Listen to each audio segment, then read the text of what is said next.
Every Thursday morning he came around the restaurant, usually early in the morning. His name was Jesse, the fruit and vegetable man. Jesse drove around in a little white truck with a closed-in box-like camper on the back of it. On the right side of the camper was painted a picture of a giant celery stalk with a bright green leafy head on it. The left side had a large bowl of cherries that was fading. The rusted dolly hung off of a hook on the back side of the camper, jangling like it was going to fall off at any second as Jesse drove down the road. Everyone knew him at the restaurant, but no one knew anything about him. In other words, Jesse was a quiet man who did his job and kept his personal life and his business to himself. He never troubled anyone, nor asked for any kind of help in any way. Like I said, everyone knew him at the restaurant, but that was as far as it went. "Buenos dias," I greeted him one morning outside the restaurant. "How are you doing this morning, Jesse?" "As well as can be expected for an old man, Pete," he answered me, unloading 3 crates of fruits and vegetables off of the back of his truck. "Delivering some more chili peppers?" I asked him. "Si, a whole case, Pete." "Eek," I replied. "Why don't you get someone to help you out, Jesse? A helper or something, you know?" He grunted as he hefted the dolly from the floor of the camper and started placing crates on it. The sweat poured from his face like a small fountain. Finally, I jumped on the back of the camper and offered to roll the dolly full of crates down the narrow ramp for him. "Gracias, Pete. Too bad that there's not more like your kind around, eh?" "You never thought about hiring extra help?" I asked him again. No one I can rely on to come in at 6 every morning 6 days a week, Pete," he said, shrugging his shoulders at me. "That's a shame," I said, almost losing control of the heavy dolly as its wheels started to slowly slide over the guardrail.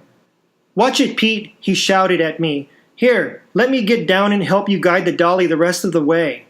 He jumped off the truck like a 20-year-old, but landed like a 50-year-old, knees cracking and holding his back with a look of pain on his face. "Jesse, you okay?" I asked him, holding the dolly steady the rest of the way down. "I see. Just my back again is all," he said through clenched teeth. I rolled the dolly around and propped it up, letting the crates bear their own weight. I walked over to him and said, "Maybe you need to rest for a while, Jesse." "No, I got 8 more deliveries to make before noon. My next stop is El Patacon, and I'm already late. Híjole! You know how angry Mr. Munoz gets when I'm late. He says that I throw off his whole day because I come in late with his order. You know where I'd like to stick that damn order, Pete," he said, gesturing with his hand in an upward motion. "Right up the bajinga." We both laughed at his remark when Concha stuck her head out of the restaurant's back door and said, "Jesse, you got my order ready yet?" "Si," he said, rolling his eyes at me.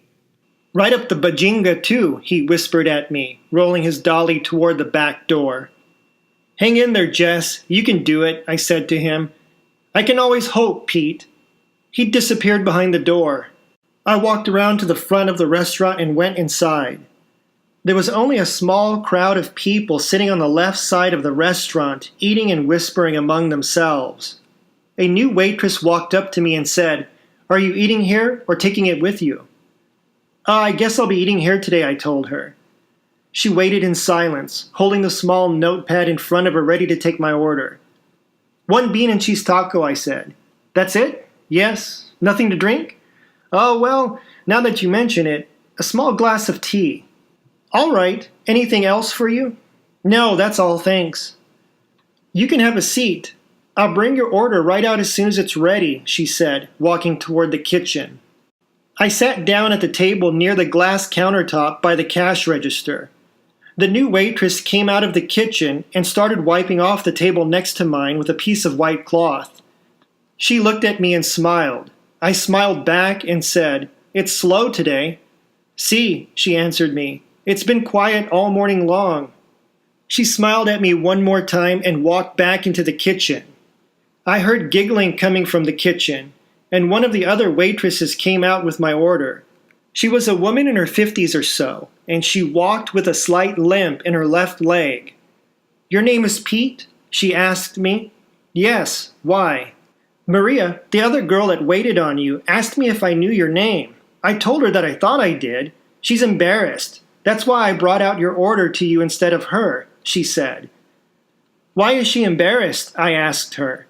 I think she likes you. I stared up at her and said, I've never seen her in here before. Is she new?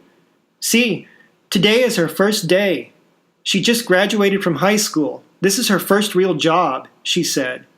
Oh, tell her that I think it's sweet that she likes me, but that I'm too old for her, okay?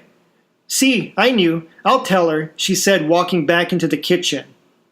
The older woman walked off toward the kitchen, shaking her head from side to side along the way, as if to say, Así es la vida, that's life. I picked up the small glass of tea and slowly sipped it. The ice in the glass made the tea so cold that it left the tip of my tongue numb and tingling. As I rubbed my half-dead tongue around inside my mouth, I looked down at the tiny Buddha statues in the glass counter below the cash register. Green, blue, yellow, and red tiny Buddhas sat there in 4 rows, 3 in each. They sat with their legs and feet hidden beneath them and a happy smile on all of their faces. The dim light from the 3 hanging chandeliers made the tiny yellow Buddha statues glow with a certain luster, almost like gold, with tiny specks of silver glitter sprinkled over it. My concentration on the tiny Buddha statues was snapped when I heard shouting coming from inside the kitchen. I looked up and around the cash register to see what was going on. The argument grew louder with each passing second, until it was no longer in the kitchen but behind the glass counter.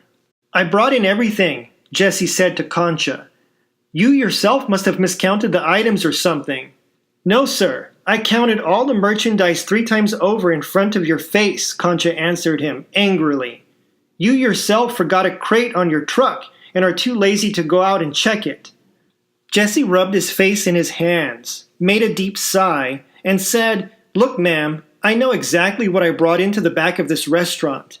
Pete right here, he pointed down at me. He helped me cart it off the truck, so I know I didn't make a mistake. Concha looked over at me and said, Did you see his invoice when you helped him unload the crates off of the truck?